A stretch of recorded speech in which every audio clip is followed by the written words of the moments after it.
Bon, on va être honnête, hein. Il faut être honnête aussi. Quand ça va pas, on le dit, on l'a dit sur cette chaîne, il y a pas de problème. Mais quand ça va, il faut le dire aussi ils ont été bons. Alors là, je vous avoue que ce soir, ils ont été très, très, très bons les Marseillais. Quand on n'a pas regardé le match, qu'on voit ça de loin, on se dit: «Ouais, mais Coro, 2-0 à l'extérieur contre Saint-Étienne, je pense que tu abuses un peu». C'est pour ça qu'il faut regarder les matchs et c'est pour ça aussi qu'il faut ne pas, minimiser l'adversaire. Aujourd'hui, je pense que beaucoup vont dire: «Mais c'est que Saint-Étienne». Je vais rappeler une chose au cas où vous auriez raté, mais il me semble que l'OM a battu une équipe légèrement forte actuellement, je crois, dans le foot français. Après, je pense que c'était leur meilleur match de cette saison. En vrai, je vais vous dire une chose claire, AS-OM est sûrement le meilleur match de Marseille cette saison. Je suis très heureux de vous en parler parce qu'il y a beaucoup, beaucoup d'enseignements. Je vous ai même préparé une petite planche tactique. On va parler tactique, ça me fait plaisir, j'aime beaucoup parler de ça. Le classement actuel, Marseille reste deuxième, consolide sa seconde place. Bon, égalité avec l'OM, mais ça se joue à la différence de but et peut-être au goal average particulier. Vous me dites si jamais il y a toujours cette règle en France. Mais ce fut très, très bon. Et franchement, je pense que là, si tu es Marseille et que tu m'écoutes, tu vas bien dormir. Parce que sincèrement, toute proportion gardée, attention, écoutez bien la phrase entière avant de répondre. Cet OM-là, notamment sur ce match-là, m'a rappelé un peu le PSG dans les bonnes phases du PSG. Qu'est-ce que j'entends par là? J'entends par là au niveau de l'intensité et de la pression mise sur la SSE. Considérons une chose importante. Saint-Etienne, ok, c'est une équipe qui joue le maintien, c'est faible, oui, certes, mais à domicile, c'est loin d'être ridicule. Cette saison, on est quand même sur un Saint-Etienne qui a réussi à gagner 4 matchs à la maison. Bon, pour une équipe qui joue le maintien, je crois qu'on a vu pire. Mais surtout que le match, je pense, le plus dur de Saint-Étienne cette saison à la maison, c'était contre Lens où ils ont perdu 2-0, mais ils ont tiré qu'un soir. Il y a eu un énorme souci de finition et c'est une équipe clairement qui joue en contre. Donc, considérons ceci. Quand vous êtes l'OM, vous allez jouer très très haut à Saint-Etienne. Bah, vous vous mettez normalement en danger, mais un peu comme le PSG, parce que l'équipe adverse en cas de récupération, elle peut vous faire du mal. Et Saint-Etienne, bah, je suis désolé, il faut regarder les matchs. Quand elle récupère le ballon, c'est très dangereux en cas de transition, mais surtout en cas de contre, ça sait très bien prendre des espaces, ça a beaucoup de vitesse et ça peut avoir une grosse finition. C'est Saint-Etienne cette saison, ça se base un peu que sur ça. Voilà, c'est une vérité. Il y a aussi leur gardien qui peut faire des gros matchs comme celui de là d'aujourd'hui.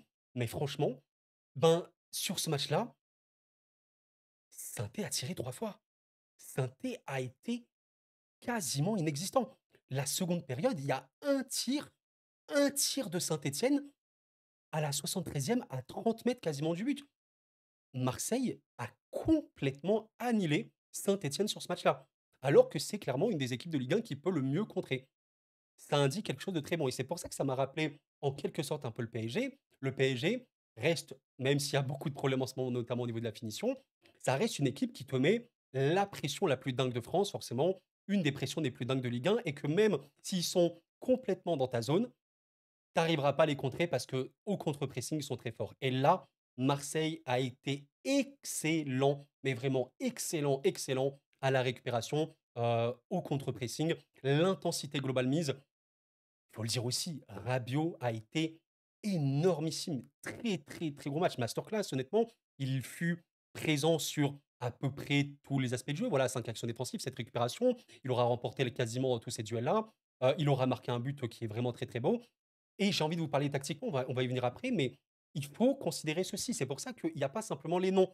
C'est pas simplement, oui, Saint-Etienne, ils sont 16e, donc oui, c'est normal que Marseille gagne. Ça marche pas comme ça. Angers, on est d'accord qu'Angers, ils sont partis faire match nul au Vélodrome. Mais Angers a également une capacité pour être dangereux face, par exemple, à des blocs hauts. Eh ben, Saint-Etienne, je suis désolé, mais ils préfèrent affronter une équipe qui est très très haut sur un terrain. Parce que potentiellement, en cas de contre, ils peuvent te faire beaucoup de dégâts, factuellement. Et là, bah, là ils ont vraiment, vraiment eu rien du tout. Marseille a gagné 2-0. Je vais vous montrer un petit truc. L'Arseneur, sûrement le Stéphanois du match, a fait 8 arrêts. 8 arrêts, des arrêts, bon, pour certains pas trop complexes, pour certains plus complexes. Je dirais qu'à l'Arseneur, un peu moins, inspiré et surtout, peut-être un peu plus de tranchant de la part des offensifs et des tireurs marseillais. Marseille remporte ce match-là 4-0, c'est pas choquant. Enfin, à la mi-temps, il y a 1-0. Sincèrement, hein, l'OM fait peut-être un tout petit peu de meilleur choix dans le dernier geste, un tir un peu plus tranchant ou quoi. 3-0 à la mi-temps pour l'OM, c'est pas aberrant. C'est pas aberrant du tout. Ce fut un énorme match et honnêtement, j'ai, vu passer, ceci, Ceci aujourd'hui, Luis Enrique, donc évidemment pas le coach du PSG, hein, on parle bien du Brésilien de l'OM. L'OM a tout pour gagner la Ligue 1, alors est-ce que vous y croyez, l'OM, la Ligue 1? Peut-être qu'on en reviendra en vidéo dans une autre vidéo, mais là, il y a 5 points, il y a 5 points d'écart entre Monaco, Marseille et le PSG. Bon, qu'est-ce que vous voulez que je vous dise? En tout cas, on va se concentrer quand même sur cet OM-là qui fut très bon. Force stéphanois, c'était compliqué, mais là, j'ai envie de vous dire une chose très claire, il y avait un niveau d'écart. Là, tu sentais vraiment, vraiment qu'il y avait Saint-Étienne, une équipe qui joue le maintien et qui, à domicile, peut considérer être bonne. Voilà, clairement, c'est pas du tout parmi les pires équipes à domicile, mais là, il y avait juste un niveau au-dessus. Là, vraiment, Marseille, sur les 2 derniers matchs, contre Lens, surtout en seconde période, parce que la première, elle était assez compliquée, mais sur les 2 derniers matchs, contre Monaco et contre saint franchement, ouais, c'est le niveau européen. C'est super, super qualitatif. Rien que quand vous voyez le momentum du match, il en dit très long. La menace en attaque, elle a été quasiment à 100 pour l'OM. C'est très, très, très qualitatif. Et voilà, comme je l'ai dit en intro, quand ça va pas, il faut le dire. Voilà, je ne sais pas vous rappeler ce match-là contre Auxerre. On en a fait une vidéo, on a débrief à peu près tout. Un OM en plus qui avait beaucoup raté, mais pas de structure, beaucoup trop fébrile, etc. Et regardez un petit peu ce match-là contre Auxerre, il est super intéressant parce qu'ils avaient également beaucoup de possession. Marseille était vraiment bloc haut, mais ils n'ont pas réussi à empêcher Auxerre à contrer. Et voilà, je vous rappelle que nous avions un petit peu cette composition contre Auxerre. Et c'est pas tant la composition qui est problématique, c'est de la manière dont tu vas jouer. C'est pour ça qu'on va évoquer l'aspect tactique. Et ben là, Saint-Etienne, ça aurait pu être la même chose, mais là, le contre-pressing fut magnifique. Je sais même pas si on peut regarder un peu les stats au niveau de la défense, etc. Mais ce fut voilà, très très bon. Bon, Rongier aura fait un match énorme, Balerdi et tout, au niveau des récupérations, ça m'étonne pas.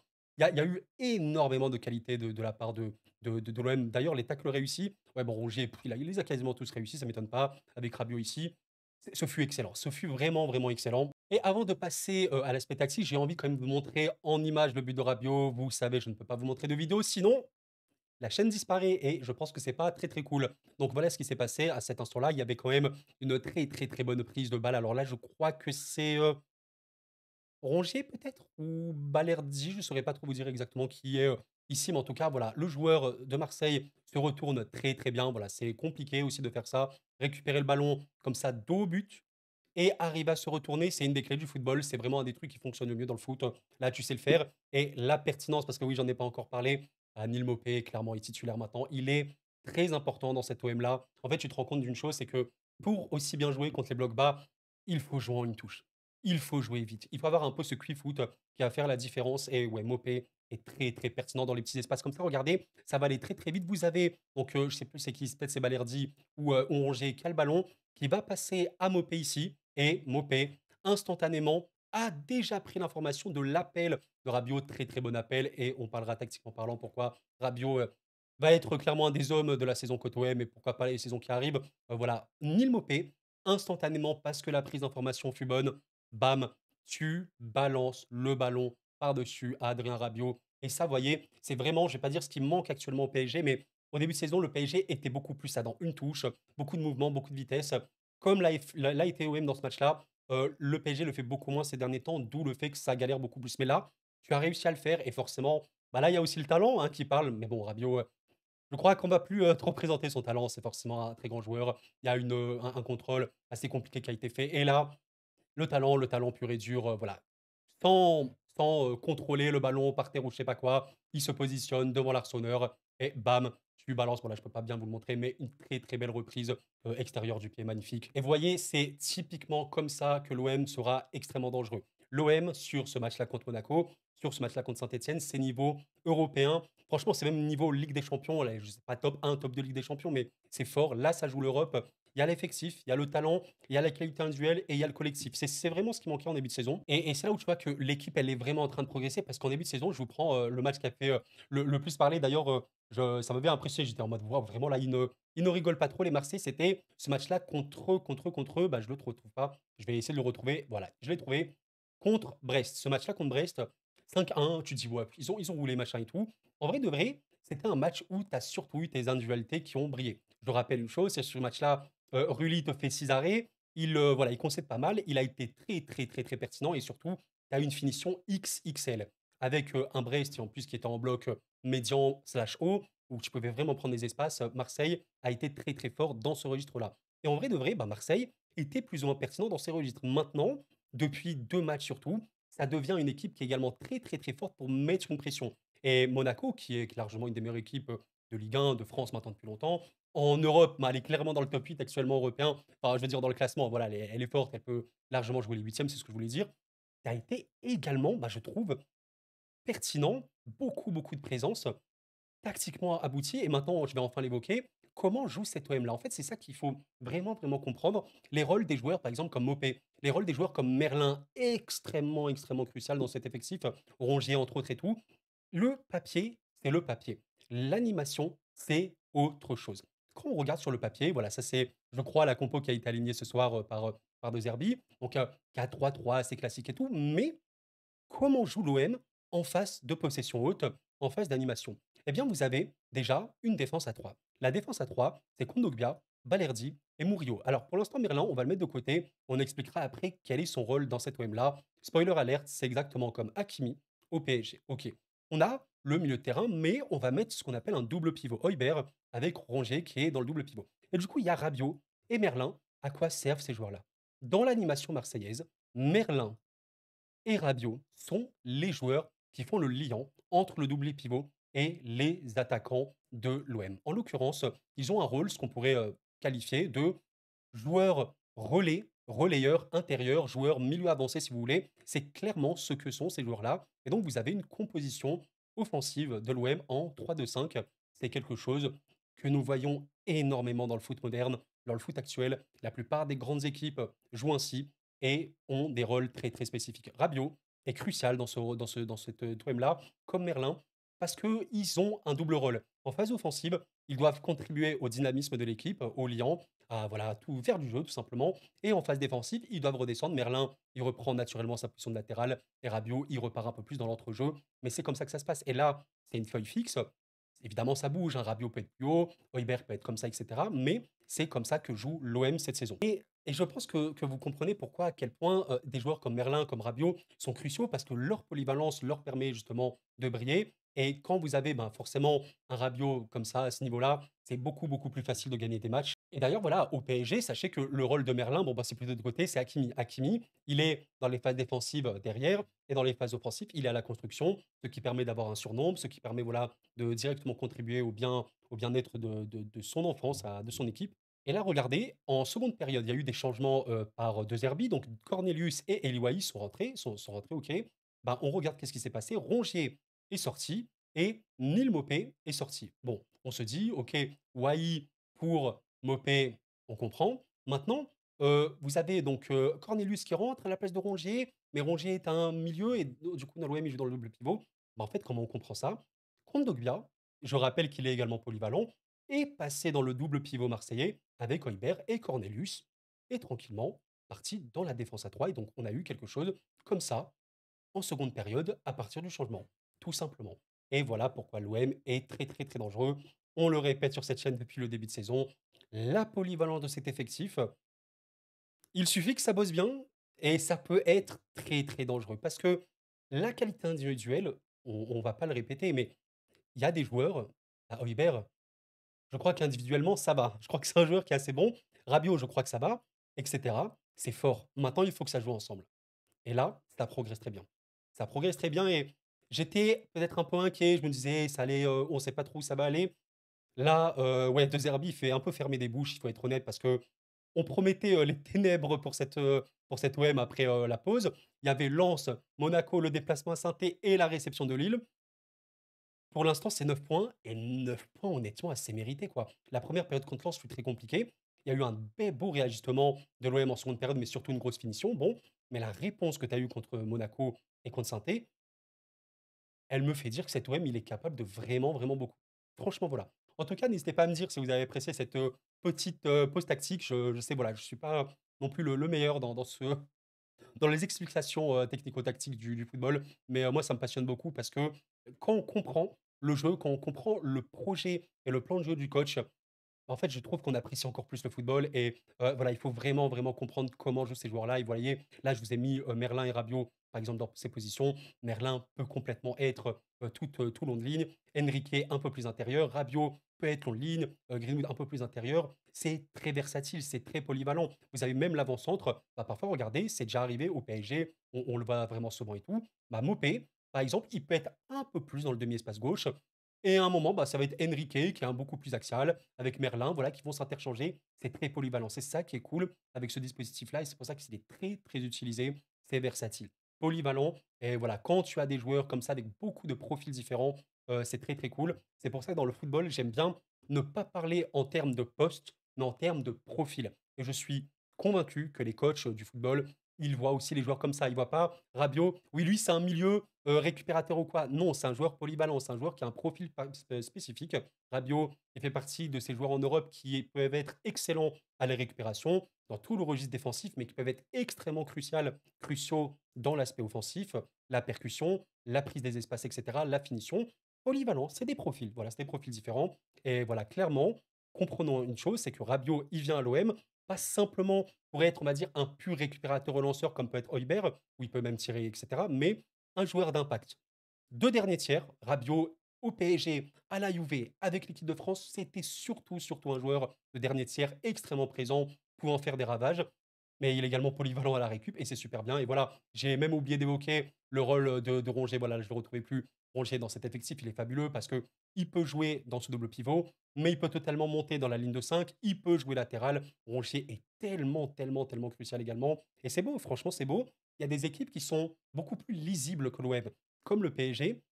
L'OM et le PSG se ressemblent sur ce point-là. C'est des équipes, on sait comment elles vont jouer, ok, mais les rôles multiples, les profils différents font qu'il peut y avoir du danger de partout.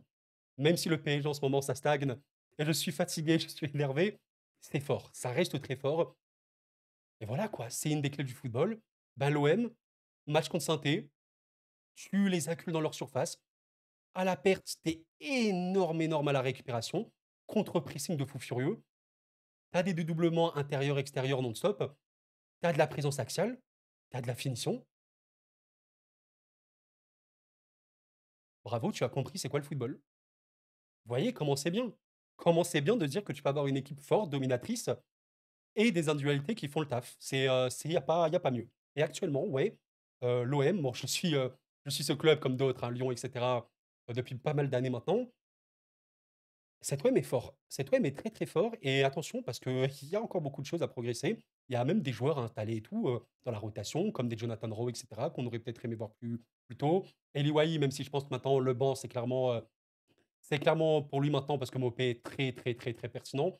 Attention, parce que le banc aura une importance dans les moments où l'OM aura plus de combos de problèmes. Et en plus, c'est des absents plus ou moins importants. Lirola qui est assez polyvalent dans cette équipe, comme Garcia, Carboni et tout. On verra bien, Harit.